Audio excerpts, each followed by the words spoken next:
결혼하자마자 얼마 지나지 않아 시어머니를 모시고 살게 되었어요. 원래 저희 시어머니는 아버님 돌아가시고 나서 쭉 혼자 살고 계셨어요.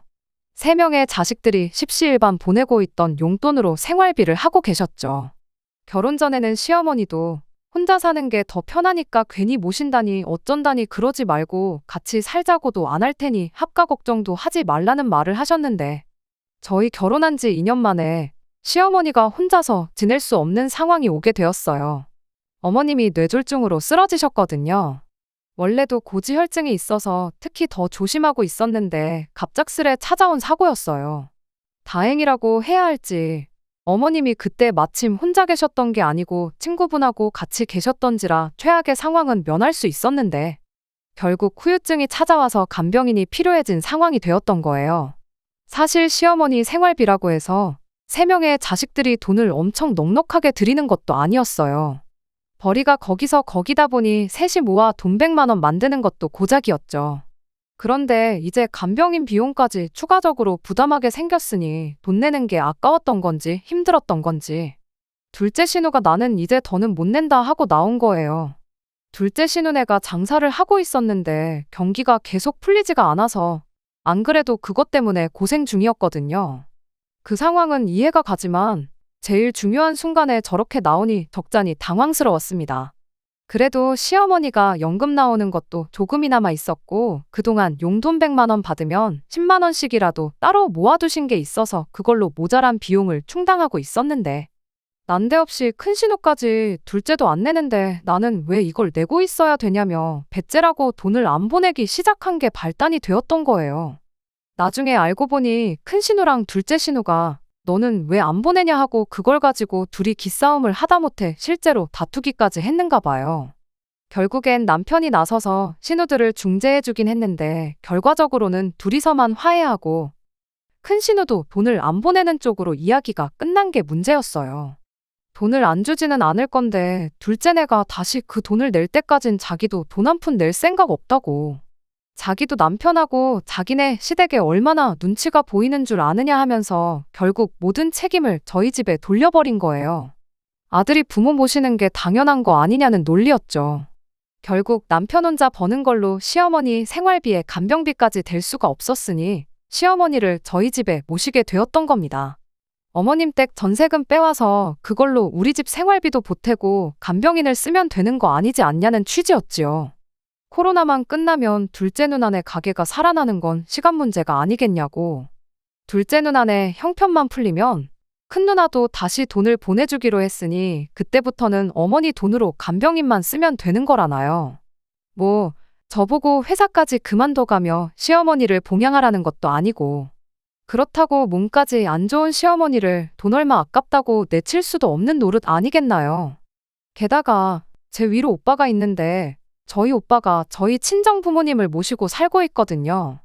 저희랑은 경우가 조금 다르긴 하지만 그래도 저희 새언니도 군말 없이 살고 있는데 저희 오빠는 해도 되는데 나는 안 된다고 내로남불하는 건 조금 아닌 것 같았죠. 그래서 결국 결혼한 지 2년 만에 시어머니를 저희 집에 모시게 되었어요. 말씀드렸다시피 간병인을 집으로 불렀다 보니 시어머니를 모시고 사는 게 그렇게 힘든 일은 아니었어요. 이렇게 신세를 지는데 내가 몸이 불편해서 집안일도 못 도와준다시며 엄청 미안해하셨죠. 그런데 시어머니를 집에 모시고 또 2달도 안 지나서 문제가 생겼어요.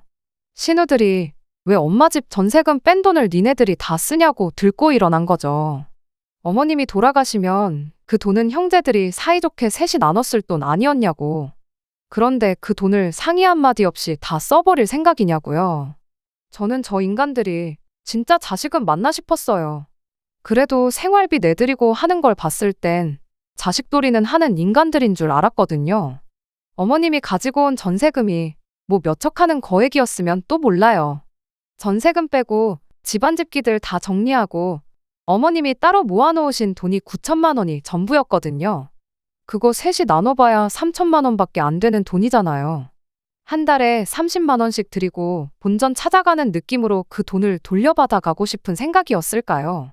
그걸 남편이나 제가 저희들 입속 태우는데 쓰는 것도 아니고 간병 비용 내는 건데 그걸 가지고 네 거 내 거 따지고 있는 게 어이가 없었죠. 시어머니도 딸 자식들이 그러는 꼴 보이는 게 참담하셨는지 한동안 식사도 제대로 안 하고 그러셨어요. 내가 얼른 죽어야 형제들끼리 우애라도 지키겠구나 하시는데 참 보는 제가 마음이 다 아플 정도였죠. 그 와중에 남편은 누나들한테 말 한마디 똑바로 못하고 남은 돈이라도 받아가라며 그 와중에 남아있는 어머님 돈을 3등분해서 누나들한테 벌써 가져다 줬더라고요. 참 기가 차고 어이가 없었지만 일이 이렇게 된 것 또 무슨 방법이 있었겠나요? 결국 간병비 부담에 제가 다니던 회사를 그만두고 새로운 일자리를 구하게 되었어요. 낮 시간에만 짧게 일하기로 한 거죠. 그러면 낮 동안만 짧게 사람 쓰고 제가 퇴근하고부터 저녁까진 제가 대신 시어머니를 간병할 수 있었으니까요. 어차피 아이가 생긴다면 저는 직장을 그만두고 전업주부를 할 계획이었다 보니 이 결정에 불만이 있거나 한 건 아니었습니다.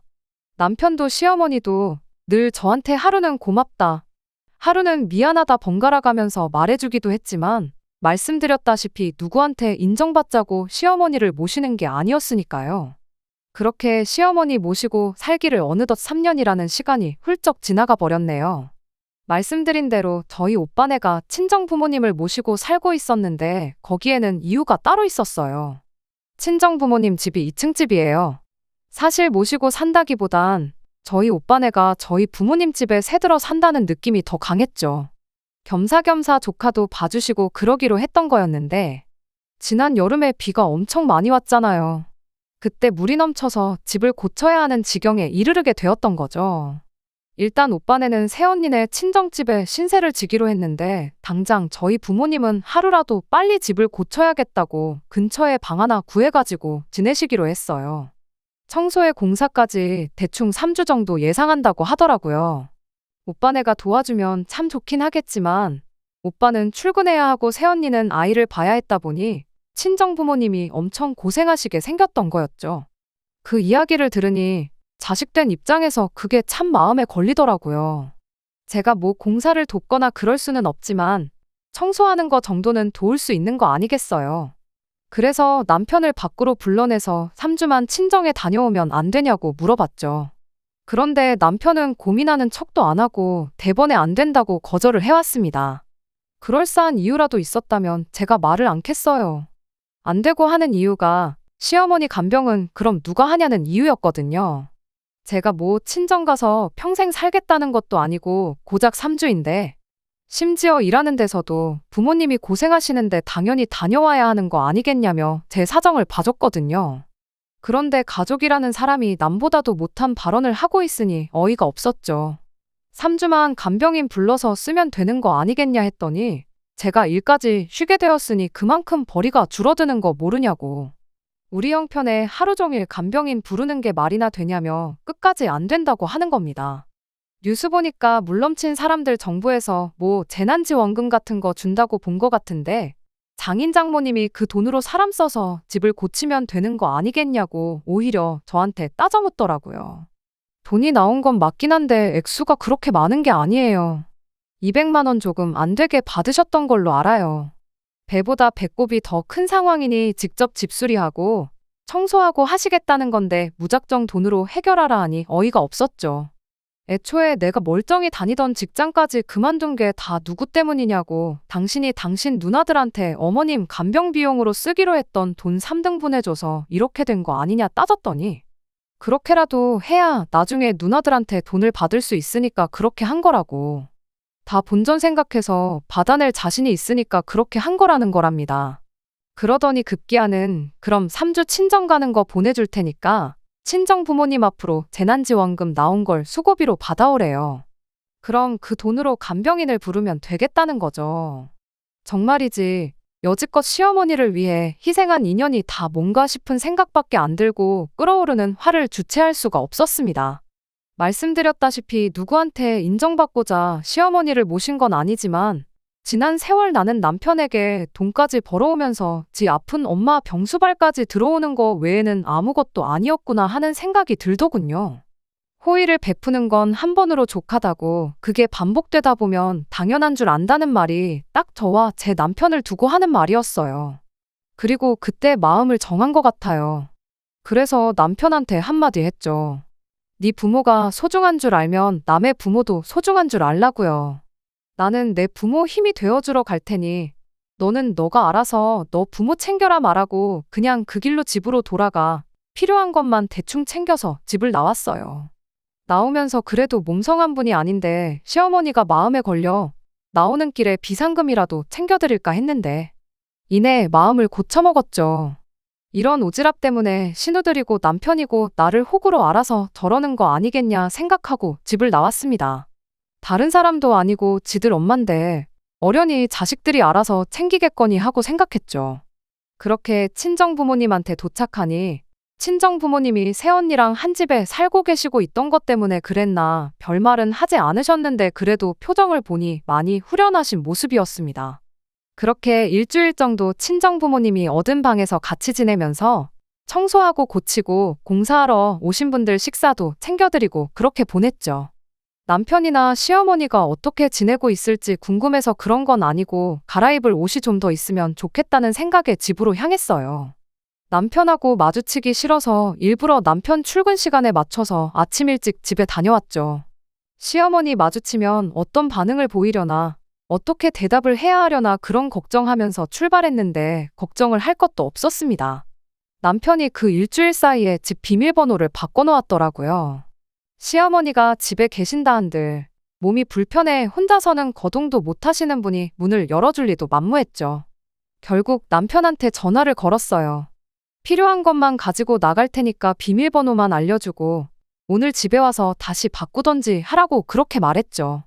남편은 알려달라는 비밀번호는 안 알려주고 저보고 너 거기 딱 기다리고 한마디 하더니 그냥 전화를 끊어버리더군요.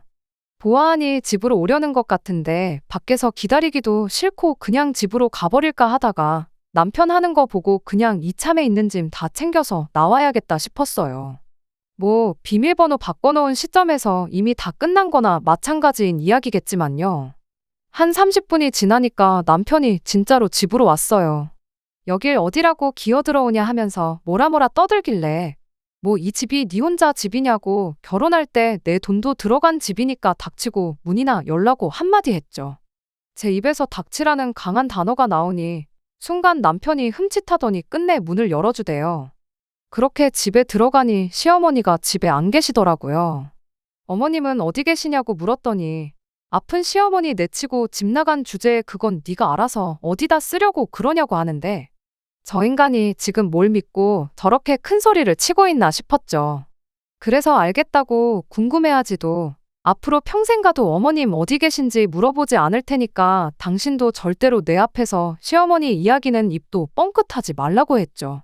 이미 시어머니 간병을 이유로 친정부모님 도와드리는 거 못하게 했을 때부터 제 마음은 떠나갈랑 말랑하는 와중인데 일주일 사이에 현관문 비밀번호를 바꿔놓질 않나.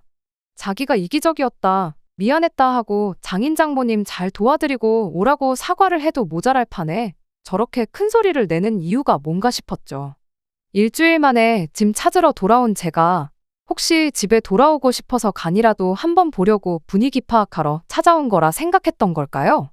남편이 옆에서 혼자 떠들던 말던 비밀번호 알려주고 다시 바꾸면 되는 걸 뭘 아픈 엄마까지 마누라한테 떠넘기고 돈 버느라 바쁜 양반이 직접 와서 문까지 열어주냐 하고 저는 제 짐을 챙기기 시작했어요. 괜히 말 한마디 잘못 꺼냈다가 시어머니 이야기 꺼내지 말라고 대답한 제 말에 남편은 어쩔 줄을 모르고 발만 동동 구르고 있었죠. 처음엔 당장 필요한 것만 챙겨올 계획으로 왔던 거다 보니 가방 하나 들고 온 게 전부라 생각보다 많은 짐을 챙길 수가 없었어요. 그런데 그날 또 대충 필요한 것만 챙겨서 가봤자 나머지 짐 챙기러 올 때 또 바뀐 비밀번호 때문에 씨름하고 있을 게 뻔한데 최대한 그날 많은 짐을 가져가야겠다는 생각밖에 없었죠.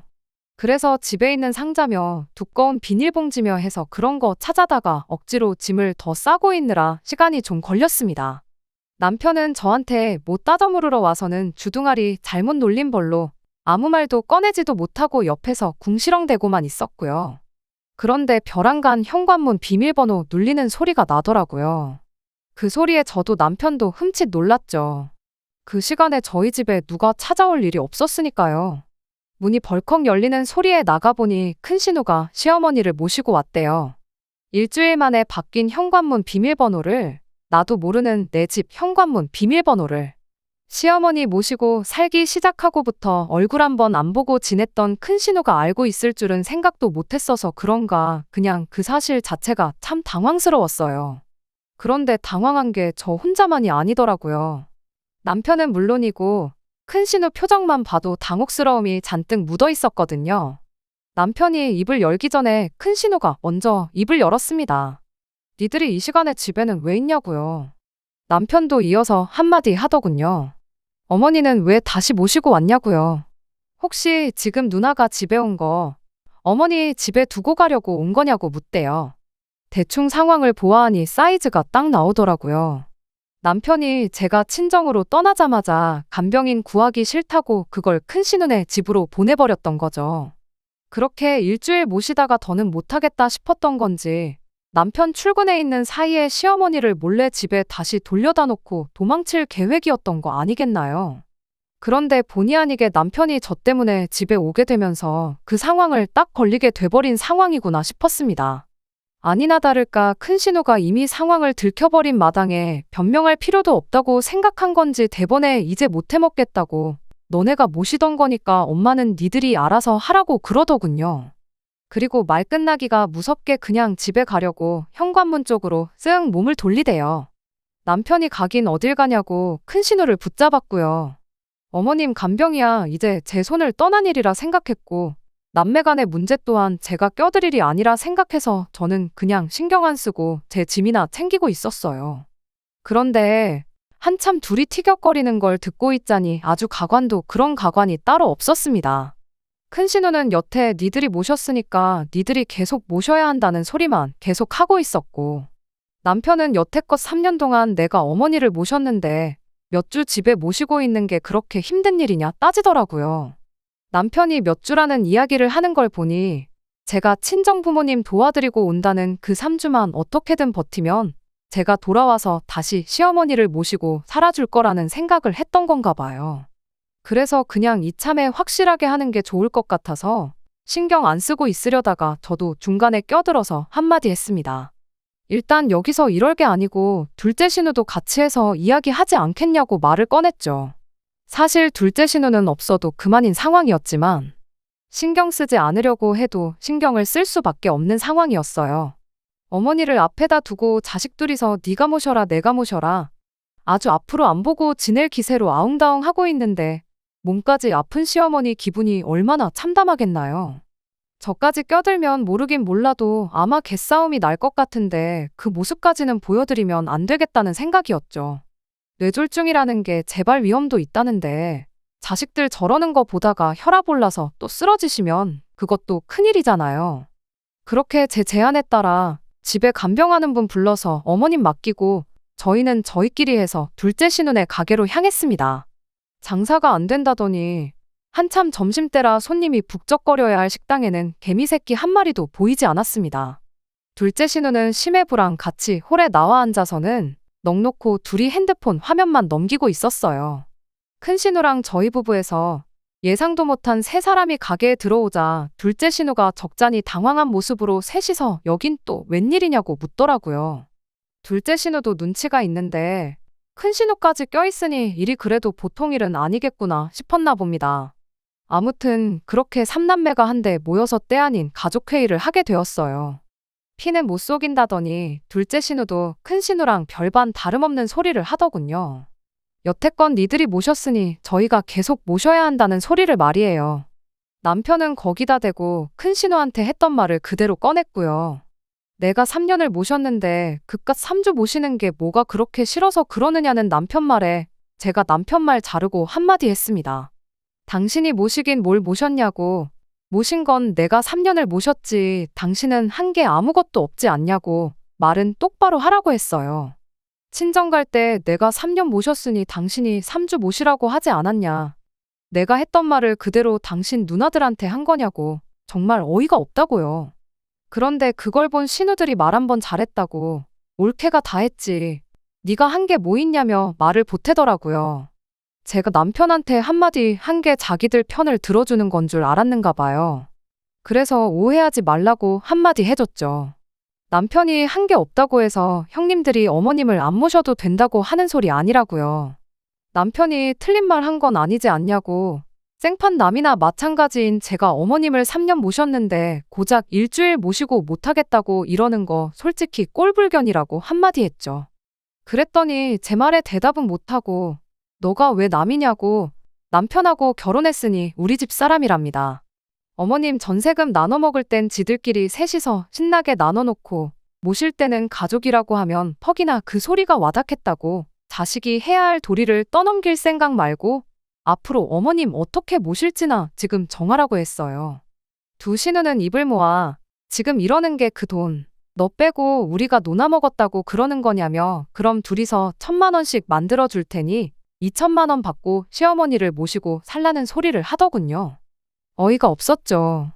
제가 이렇게 삼남매 모아놓고 이야기하는 자리를 만든 이유는 내가 지난 3년 얼마나 고생했는지 아느냐 알아달라고 만든 자리 따위가 아니라 앞으로 어머님을 어떻게 모실지 허심탄회하게 한번 세 가족이서 이야기해보고자 만든 자리인데 이 자리에서도 서로 안 모시겠다 떠넘기고만 있으니 제가 친정부모님 도와드리고 집에 돌아온들 수고를 알아주기는커녕 돈 얼마 못 받은 것 때문에 앙심 품고 아픈 시어머니 모시기 싫다고 집 나갔던 며느리 소리 듣고 사는 게 고작이겠구나 싶었어요.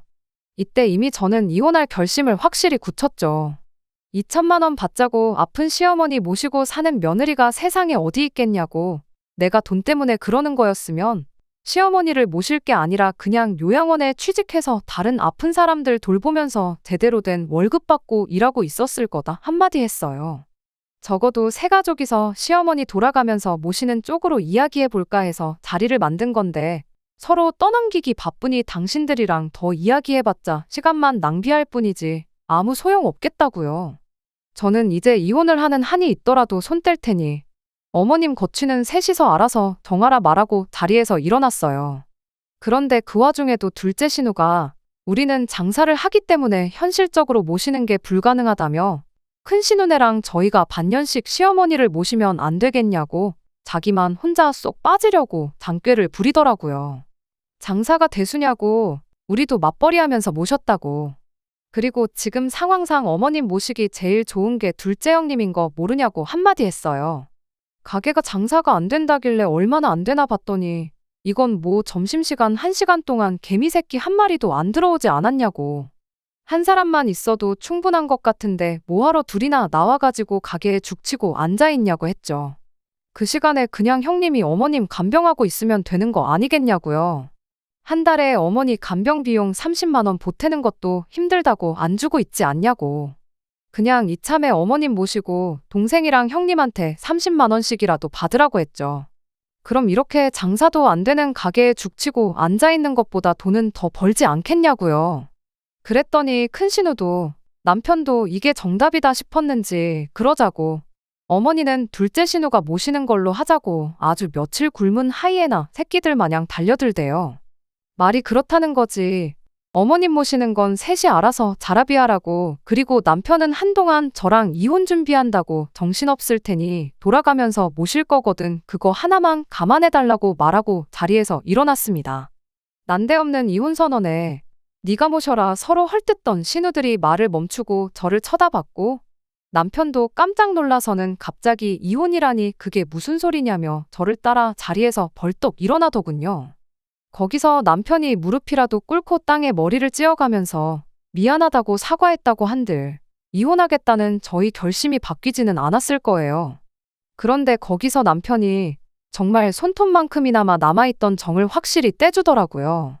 저를 따라 자리에서 일어나더니 저를 붙잡는 게 아니고 지 누나들한테 어머니 때문에 나 이혼당하게 생겼다고 자기 이혼당하는 꼴 보기 싫으면 누나들이 이제 어머니 좀 모시고 살라는 소리를 하더라니까요. 진짜 어떻게 그걸 빌미로 시어머니 모시고 사는 일을 면피를 하려고 하다니. 어떤 면으로는 고맙기도 했죠. 그나마 남아있는 정까지 확실히 떼주니 이혼할 결심을 더더욱 확고하게 해준 거나 마찬가지였으니까요. 아니나 다를까 그렇게 말하고 짐 싸놓은 거 챙겨서 친정에 돌아왔는데 남편이 전화로 시어머니만 안 모시면 이혼 안 할 거냐고 묻길래 최대한 빨리 이혼 서류 만들어서 가져다 줄 테니 기다리라고 한마디 해주고 전화 끊어버렸어요. 제 짐은 그날 거의 다 챙겨서 나왔다 보니 그 후로 이혼할 때까지 집에 따로 가야 할 일은 없었죠. 시어머니는 결국 일주일씩 돌아가면서 집에 모시기로 했다는데 그 이야기 들으니 일주일마다 짐이며 이런 거 옮기고 그럴 거 생각하면 어머님한테 못할 짓 아닌가 생각도 들었지만 이 또한 오지랖이다 생각하고 이내 관심을 끊어버렸죠. 결국 남편과는 이혼을 하게 되었어요. 남편이 그날 강하게 나온 데에는 나름 이유가 있었더라고요. 이혼 소장 받으니 먼저 짐 싸서 나간 것도 저였고 시어머니를 모시고 사는데 제가 합의를 했으니 이혼할 때 재산 분할이나 이런 부분에 있어 제가 불리할 거라고 생각했었나 봐요. 제가 진짜 이혼하자고 나올 줄은 예상을 못했다 보니 그걸 변호사가 아니고 이혼 한번 해봤던 친구한테 대충 어떻겠냐 의견 좀 물어봤던 것 같은데 그걸 이유로 자기가 강하게 나오면 제가 무서워서라도 이혼하자는 말을 못 꺼낼 줄 알았던 건가 봐요. 그런데 시어머니 간병하고 모시고 살면서 간병비 보탠다고 제가 일까지 나갔던 점이랑 이런 게 다 인정을 받아서 오히려 재산 분할을 절반이나 받아올 수 있었어요. 귀책 사유가 남편한테 있었다 보니 위자료까지 받아낼 수 있었죠. 돈 때문에 어머니를 모신 게 아니라고 하지 않았냐고 그럼 이혼할 땐 하더라도 재산 분할은 받아가지 말라는 개소리를 떠들고 있는 남편한테 그러니까 알아서 잘해줄 때 진작에 잘하지 그랬냐 한마디 해주니 3년간 시어머니 모시고 고생하면서 산 만큼은 아니지만 어느 정도 화가 풀리더군요. 그렇게 숙려기간이 다 끝나갈 무렵 남편한테서 연락이 왔어요. 시어머니가 마지막으로 한번 보자신다고 하는데 이혼하는 마당에 거길 다녀올 이유가 있나 싶었죠. 그래도 마지막으로 인사를 드리는 게 도리가 아닌가 싶기도 하고 마침 집에서 제 짐을 덜 챙겨온 게 있어서 겸사겸사 다녀오기로 했어요. 그래도 당신 모시기 싫다고 이혼하기로 결정한 며느리인데 시어머니가 많이 화가 나 있을 줄 알았는데 저한테 그동안 고마웠다고 한마디 해주고 싶어서 부르신 거라시네요. 당신 자식들 중에 제가 했던 거 반만큼이라도 당신 챙긴 자식이 있으면 온갖 억지를 써서라도 이혼하는 거 말렸을 거라고. 그런데 애석하게도 자식들이라고 있는 건 아픈 어미 앞에다 두고 서로 니들끼리 모시라고 떠넘기고 있는 꼴이니 정말 저를 볼 면목이 없다시면서요. 어머님은 요양원에 가기로 결심하셨대요. 일주일씩 번갈아 가면서 짐짝 취급 받는 거보다 그냥 맘 편하게 요양원에서 지내실 생각이랍니다. 자식들이 당신 돈 뜯어간 게 있으니 그 비용은 세 자식들이 똑같이 나눠내기로 했다나 봐요. 모실 사람이 없어지니 그런 부분에 있어서 합의는 빨랐나 봅니다.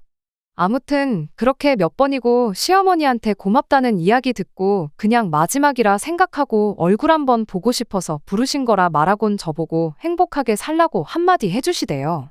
그리곤 자식들도 모르는 당신 남은 재산이라며 장롱한 구석에 숨겨놓고 계셨던 폐물들을 저한테 주시는 거예요. 지금 금시세면 못해도 2천만 원은 나올 거라며 가지고 있어봤자 자식 새끼들이 나눠 먹을 텐데 그 꼴은 못 보겠다고 저보고 가져가라시더군요. 제가 돈 때문에 어머님 모셨던 것도 아니고 제가 알기론 요양원 가시면 용돈 같은 것도 필요하실 거라고 제가 돈으로 바꿔올 테니 이 돈은 어머님 비상금 하시라 말하고 거절했어요.